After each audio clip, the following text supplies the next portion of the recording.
এই রাজমণি যখন কাশিধাম যাচ্ছিলেন না, তখন এখানে রাজমণি মায়ের থেকে স্বপ্ন যান যে তোকে ওখানে যেতে হবে না, তুই আমার এই মন্দির আমার মূর্তি করে তুই ওখানে প্রতিষ্ঠা কর। আমরা থেকে আরামবাগ, গোঘাট, তারকেশ্বর এবং বর্ধমান মেইন লাইনের ট্রেন ধরে আসা যায় শেওড়াফুলি স্টেশনে। আর এই শেওড়াফুলি জংশনেই রয়েছে নিস্তারিণী কালী মন্দির। এই রাস্তা দিয়েই সোজা এসে বাঁ দিকে হচ্ছে এই নিস্তারিণী কালী মন্দির। আর এই নিস্তারিণী কালী মন্দিরে ওঠার আগে বেশ কয়েকটা সিঁড়ি আছে। এই সিঁড়ি দিয়ে উঠেই নিস্তারিণী কালী মন্দিরের মূল ফটক দুয়ার।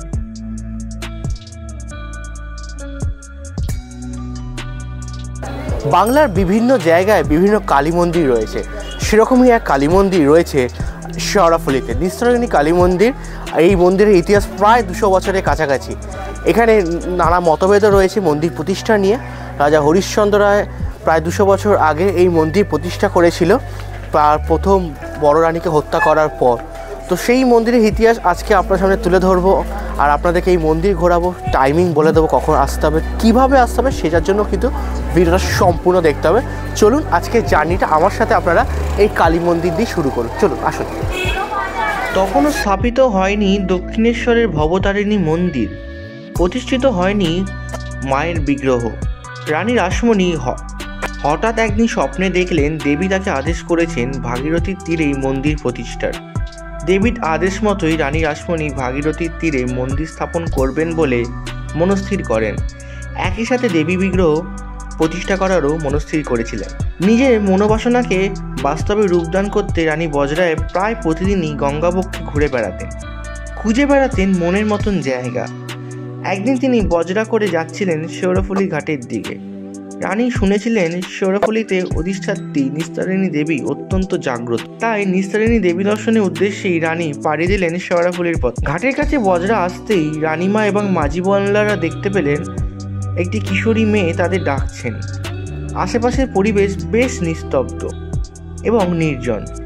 রানীমার আদেশ অনুসারে বজরা ভিড়ল ঘাটে এবং কিশোরী রানীমাদের পথ দেখিয়ে নিয়ে গেলেন সেই মন্দিরে, এবং কিছুক্ষণের মধ্যেই সেই কিশোরী হারিয়ে গেলেন। এই ঘটনা হতভম্ব করেছিল রানীমাকে। মন্দিরে পঞ্চমুণ্ডী আসনে তামার বেশের ওপর বসে আছেন মা, এবং তার দুহাত মাথার দিকে তোলা। মহাদেবের বুকের ওপর দাঁড়িয়ে মা নিস্তারিণী, কোষ্ঠীপাথরের দক্ষিণাকালীর রূপ মন কাড়া, ত্রিনয়নী এলোকেশী করুণা ভরা চাওনি। দেবী মূর্তি উচ্চতায় প্রায় 2.5-3 ফুট। মন্দির ঘুরলে প্রথমেই বাঁ পাশে একটি লাগোয়া ঘরে স্থাপিত সাদা শিব মন্দির। 2-4 পা এগোলেই আরও একটি ঘর। এই ঘরেই আছেন মহিষমর্দিনী দশভুজা, কোষ্ঠীপাথরে বহু প্রাচীন এই বিগ্রহ। পুজোর বিধি ও অলঙ্কারিত দেবাদিদেব মহাদেব, ভেতরে লক্ষ্মী, গণেশ ও শ্বেতপাথরের দেবী অন্নপূর্ণার মূর্তি। মন্দিরের পেছন দিকে গেলে ডান দিকেই পড়বে ছোট্ট একটি কুঠুরি। মূল দেবীর মন্দিরকে ডাইনে রেখে গর্ভগৃহে প্রবেশ করলেই দেখা মিলবে কাঠের সিংহাসনে প্রতিষ্ঠিত বাঁশি হাতে শ্রীকৃষ্ণের মূর্তি। 2 কদম এগোলেই আবার চোখে পড়বে শ্বেতপাথরের শিবলিঙ্গ। এখন চারপাশে তেলে ভাজা থেকে শুরু করে পুজোর সামগ্রী বিক্রির দোকান, বাদ যায়নি জিলাপি থেকে শাঁখার দোকান। জমজমাট হয়ে রয়েছে মন্দিরের এলাকা। বেশি ভক্ত আসেন তারকেশ্বর লাইন থেকে। অন্যান্য জায়গা থেকে মায়ের অশেষ কৃপা লাভ করতে আসেন ভক্তবৃন্দ।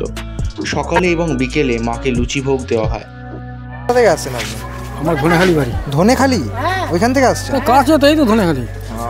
মানে কি এখানে প্রত্যেকবার আসেন? এই গঙ্গা চান করতে এসেছেন? গঙ্গা স্নান করতে এসেছিলেন? আচ্ছা আচ্ছা। কে আসছেন আপনারা? কোথা থেকে আসছেন? বলরামবাটি। বলরামবাটি থেকে? অত দূর থেকে? তো এই প্রথম আসছেন নাকি আগে? প্রথম ভাই। এই মন্দিরের ইতিহাস বহু প্রাচীন। আজও মানুষের মনে ভক্তি বিশ্বাসে চলছে এখানে পূজা পাঠ। এখানে মায়ের ভোগ নিতে গেলে রোজ 80 টাকা করে লাগে। মায়ের অন্নভোগ, মৎস্যভোগ, ডাল, তরকারি, চাটনি, পায়েস হয়।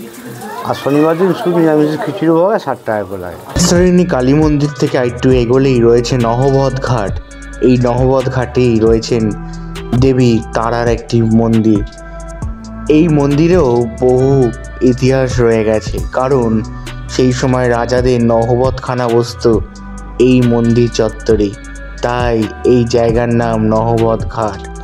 একদম গঙ্গার পাড়েই অবস্থিত এই মন্দির, এবং তারামার পাশে বামদেবেরও একটি বিগ্রহ রয়েছে এবং সামনে রয়েছে বিশাল গঙ্গা। এটা হচ্ছে নবদ ঘাট।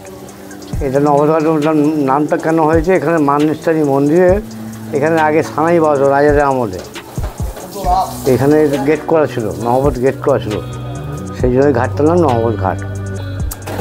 তারপর এখানে শুধু রাজাদের ফ্যামিলি, এখানে শ্মশান ছিল বুঝলেন তো, শুধু রাজাদের ফ্যামিলি দাওয়া হতো। আজ থেকে প্রায় 75 বছর আগে পর্যন্ত লাস্ট দাওয়া হয়েছে, তারপর দাওয়া বন্ধ হয়ে গেছে। এবার সেই শ্মশানে এবার মা তারা বিরাজ করছে। এখানকার প্রতিষ্ঠাটা আমি, আমার হাতেই মোটামুটি মা প্রতিষ্ঠা হয়েছেন।